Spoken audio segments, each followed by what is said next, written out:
UAE ബറാക്ക അണുവോർജ്ജ നിലയത്തിന് സമീപമുണ്ടായ drone ആക്രമണത്തെ ശക്തമായി അപലപിച്ച് രാജ്യാന്തര സഖ്യം സംയുക്ത പ്രസ്താവന പുറത്തിറക്കി.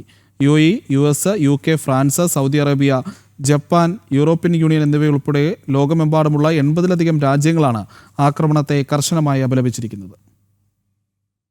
മെയ് 17-നാണ് അബുദാബിയിലെ ബറാക്ക ആണവ നിലയം ലക്ഷ്യമിട്ട് ഇറാഖിലെ ചില സായുധ ഗ്രൂപ്പുകളിൽ നിന്ന് സംശയിക്കുന്നവർ ആക്രമണം നടത്തിയത്.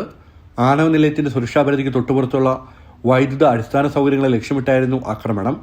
ബറാക്ക ആണവ നിലയത്തിന് നേരെയുള്ള ആക്രമണം അന്താരാഷ്ട്ര നിയമങ്ങളുടെയും ഐക്യരാഷ്ട്രസഭയുടെ ചാർട്ടറിന്റെയും നഗ്നമായ ലംഘനമാണെന്ന് രാജ്യാന്തര സഖ്യം പ്രസ്താവനയിൽ കുറ്റപ്പെടുത്തി.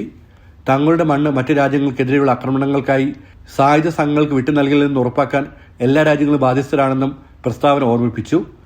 UAEയുടെ പരമാധികാരത്തിനും പ്രാദേശിക അഖണ്ഡതയ്ക്കും പൂർണ്ണ പിന്തുണ പ്രഖ്യാപിച്ച പ്രസ്താവനയിൽ ദുരന്തം ഒഴിവാക്കാൻ UAE അധികൃതർ സ്വീകരിച്ച ദ്രുതഗതിയിലുള്ള നടപടികളെയും രാജ്യാന്തര ആണവോർജ്ജ ഏജൻസിയെ കൃത്യസമയത്ത് വിവരങ്ങൾ ധരിപ്പിച്ച സുതാര്യതയും അഭിനന്ദിച്ചു.